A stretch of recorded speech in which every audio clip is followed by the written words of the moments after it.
So you're trying to buy your first rental property and you're scrolling through Zillow when all of a sudden you see a home that's super cheap and it might be a pretty good deal. But then you start thinking, is this actually a good purchase? Or could I be making a huge mistake? And the thing is, you've probably never done this before and no one has actually taught you how to run the numbers. But luckily for you, I'm Sean, your real estate big bro. And today, I'm gonna help you analyze the deal so that you'll know if you're buying a winner or a loser. In this video, I'm gonna walk through a real life deal and show you how I analyze deals step by step. And if you stick around to the very end, I'll even give you a special bonus. So get out a pen and paper, take notes, let's get into it.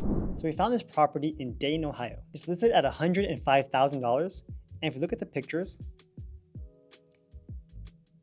it looks like the home is actually in pretty decent condition. Something to note is that these pictures are all virtually staged. So this is a way that real estate agents and homeowners can save some money by putting these 3D models that look like the home actually has furniture in it to make it look more marketable so you can envision what life would be like in this place. But in reality, this home is probably just vacant. But just looking at the pictures alone, you can see that the floors are in pretty good shape. Just overall, the home looks spacious and well maintained. For some reason, they decided to turn off the light for this side of the room, maybe because the big window would make the image look weird or something. Personally, I'm not a fan. I would prefer to turn on all the lights in all the rooms to make the place look as bright as possible. The kitchen's also pretty small. I wonder where the range is. I just see a sink. I don't see a range where you could put the stove and start cooking. I also don't see space for a refrigerator. So that must be somewhere else. Again, this is virtually staged. So this is the actual room and this is what it looks like with fake furniture inside. So overall, I like to look at the pictures just to see like, what are you getting yourself into? This is gonna be a full renovation. It is something that's good to go from day one. From here, it looks like it's not bad, but it's weird that they don't have the major appliances like no refrigerator and no range and no vent for when you're cooking food. Also, I'm assuming there's no like laundry room. Right here, there's hookups, so you can put your washer right here, your dryer right here on the left. And if you look at the outside too, I don't see any major issues. So overall, these pictures look like the property is in okay condition. So when we get into this property, let's assume that you don't have to put in any more money into it in order for it to be rent ready. Let's assume the tenant brings their own appliances. Maybe you as a homeowner might need to pay a few thousand for some appliances, like the range and the refrigerator, but it's okay to tell the tenants to bring their own washer and dryer. But overall, you don't need to do any major renovations based on these photos right here.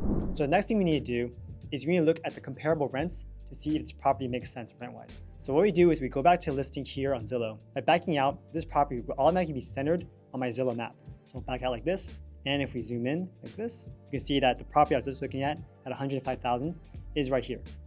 Now it is interesting to note that there are actually a lot of properties nearby that are also for sale. So maybe this market isn't super hot. As you can see, this property already took a price cut for $1,000. So there could be some more negotiation room. Right, you're looking at other properties, and it seems like there's also a lot of other price cuts in this area. Now that we know what the property is listed for at $105,000, let's put that into our property analysis spreadsheet. So the first one we're going to put here is $105,000. And because the property did seem like it's okay condition, we're going to just put the improvements at 0. Now to find how much the property could rent for, instead of going to for sale, you're going to click this button right here and drop down to for rent. And ideally, you want to also change your filter settings so that you match the property as close as possible. So that means like you would change your bedroom bathroom count to the same as the property you're looking at. In this case, I'll just click around and we'll see if the properties are about the same size or not. So our property was a 3-bedroom, 2-bathroom home with 1,579 square feet. Okay, so this property is 3-bedroom, 2-bathroom, 1,390 square feet. So actually a little bit smaller than ours, but it has been on the market for 53 days. This one was listed 12 days ago, $1,350 a month, 3-bedroom, 2-bathrooms as well. This one's 1,500, this is 43 days ago, 3 bedrooms, 1.5 bath, 1,490 square feet. So it seems like you can get a property rented out for around this range, between 1,300 and 1,500, depending on the condition and whatever amenities you have. But the thing is, these properties are listed for a while. Like it's been almost 2 months and they haven't rented out for a while. That's kind of concerning. Let's look at this property, 700. It's a studio, so this wouldn't apply because we have a whole house. 950, 2-bedroom, 1-bath townhouse. Again, not comparable because we have a whole home. 2-bedroom, 1-bathroom, but it's part of an apartment complex. Again, not comparable. And ideally, when you're doing comps, you kind of want to avoid like major roads, like this is a highway, or something big like this, because that could be a completely different part of town. You know, one part of town is like super nice and upcoming, another part of town is like a little bit more dangerous.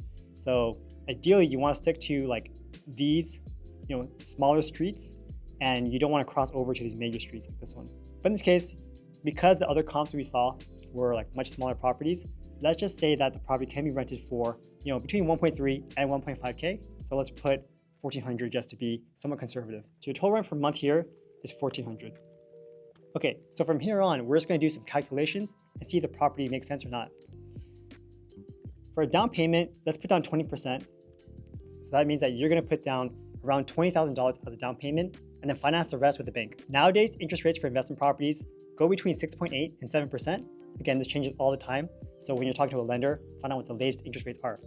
In our case, let's just put 6.8% for now. We're going to get a 30-year mortgage for this property, put 30 for here. Other revenue per month could be if you're charging them like a laundry fee, you're charging them an extra pet fee. In most cases though, just put 0 for other revenue per month. Your vacancy rate is how long you expect the property to be vacant in between tenants. So it could be a month, it could be 2 weeks. Just for now, let's put 5%. Every year you rent the property out to, you have an opportunity to increase your rents to your current tenant base. Usually you want to keep up with inflation, so just put 3% for now. And similarly, things can be more expensive over time. So how much are your expenses going to increase over time? You could put 2 to 3% here as well. Let's put 3% for now. Your annual appreciation. So how much do you think the property is going to appreciate in this area? Different markets have different appreciation rates. Again, for now, just put something small like 3 to 5%. Your property taxes is how much you're going to pay every single year, usually as a percentage of your purchase price. In some markets, your property taxes readjust every single year based on the current value of your property. So let's say this property is worth $105,000 today, and you're paying, let's say, 2% on that. So you're paying $2,000. But let's say your property doubles in value and gets to $200,000 next year. If your property tax readjusts and still taxed at 2%, then instead of paying $2,000 this year, you're gonna be paying $4,000. So your property taxes increase as your property value increases, even though you're not selling it. So there's something you have to be aware of when you're buying properties, because different states and different counties have different rules with how property taxes are readjusted. So in this case, we'll put 2% for property taxes in this neighborhood. If you want a better view for this property, what you can do is go on the county assessor's website and look for that particular county and see how much on average do they charge on property taxes. So property management fees are typically going to be between 8 to 10%. This is from the gross rents. So if you're renting a property for $1,000 and your property management fees are 10%, then you're going to be paying $100 a month to your property management company. As you get more properties with one property manager, you can lower that amount. So if you're with a property manager and you have 20 properties with them, you can probably get them down to like 7%. But let's say you just have this one property, just put 10% to be conservative. Maintenance reserves are another line item that you have to account for, but you don't always pay. So what do I mean by that? What I like to do is reserve a percentage of my rents every single month and put it in my account. I don't consider that part of my cash flow because I know down the line, I'm gonna end up using that money towards some big repair. So what I mean by that is like a water heater, which can easily be around $1,500 to repair, or an HVAC system, which should be between $2,000 and $4,000, or an entire roof repair, which is like $4,000 to $10,000. So these big things happen because you're dealing with real properties, and real properties have real issues. The thing is, you don't want to just consider that all the cash flow you get in your account is money that you can spend right away. You need to have reserves. So what I do is I put 10% as maintenance reserves, just thinking that this is money that I will not touch in the future. So by putting this number down, it makes your returns look lower than what you're actually going to see in your bank account. Just because down the line, you know that you're going to spend that money on these big repairs online. So insurance is charged yearly. And again, this depends on where your property is located and how much insurance policies cost there. So this can range between like 0.5 to 1%, even 2% of the property's value every year. So a great way to do this is to go on a website like steadily.com and type in the property address and see what quotes they give you. From there, you'll get a good estimate of what it should cost, and then you can go in and search for like the best policies. So for now, I'm just gonna put $1,000 a year for insurance for this property. Could be more, it could be less. So advertising on a yearly basis. So that's if you're paying like a property manager, like a marketing fee, or if you're paying them like half a month's rent to get a tenant inside. Typically, I just put half a month's rent on a yearly basis because most property managers will charge you some kind of a tenant placement fee or a releasing fee, and it ends up being around half a month's rent. So in this case, I'll put $700. So utilities on a monthly basis is if you are paying utilities as a landlord. Most of the time, you will not be paying utilities unless you own a multifamily property, in which case you might be paying for the water or electric bill, and then either splitting it between tenants or eating the cost yourself. Again, it depends on what market you're in and what's normal for that market. So since it's a single family home, we're gonna say that utilities are 0. HOA dues are if you're paying an HOA fee every single month. That depends on if you're buying like a townhouse, a condo, those usually have HOA dues. Some single family homes also do have HOA dues as well. In this case, I didn't see anything on the listing here. It's like dashed out. We're gonna assume that there's no HOA dues. I just put 0 right here. And the miscellaneous place is in case there are some random fees that you know you're gonna be paying, but it doesn't really line up to anything here, you can put something here. In this case, we have no miscellaneous fees, so put 0. Year built and number of units are just there in case you want some more metrics. In this case, we have year built here was 1892, very old property, and it's only 1 unit. So now that you fill out this green part, everything else on the sheet should be populated. So let's see if this property is good or not. Just looking at the key values here, real quick, you know that if you buy this property at this price, assuming all these other numbers, you're actually gonna have a positive cash flow of $2,228. Not bad. And a cash on cash ROI of 9.65%. So that means that of the money you put in, which is like your down payment money, and the annual cash flow you get, which is a positive return, after paying for everything else, by the way, you're gonna have a 9.65% cash on cash return. Not too bad. And if you scroll down here, your total ROI after 1 year is 27.12%. So again, that's very good. If you consider the stock market is like 8 to 10% a year, your total ROI with real estate is 27.12%. So this is actually how you become a multimillionaire by buying real estate, because you can get these super high numbers instead of just getting 8 to 10%. Now, you might be wondering, why is it that my cash on cash return and my total return are different numbers? I'll show you in a sec. So if we scroll down a little bit, we can see how everything breaks down. All the numbers, the cost assumptions. Your sale price is 105, your down payment is 21K. Your closing costs, we assume, is just 2% of the purchase price. So your total cash that you're spending is about $23,000. So you need this to buy this property. Now financing, we're assuming you're putting 20% down and you're financing $84,000 of it. So your mortgage payment is going to be $547.62. Now, if you scroll down even more, you can see how your revenue breaks down. So if you're making $1,400 a month and you're assuming a 5% vacancy rate, then we just take $70 every single month off of it. So your net income ends up being $1,330. So if you had any other income, you go here and you add it to your gross income. Then your expenses, you just tally everything up. What is your property taxes? Divide by 12, so it's $175. Your insurance is $83. Property management is 10% of $1,400, so $140. We reserved $140 every month as well. And advertising, we pocket around $60. Total, every month you're spending around $600 for this property, but because your rents are pretty high, then your net operating income ends up being $733.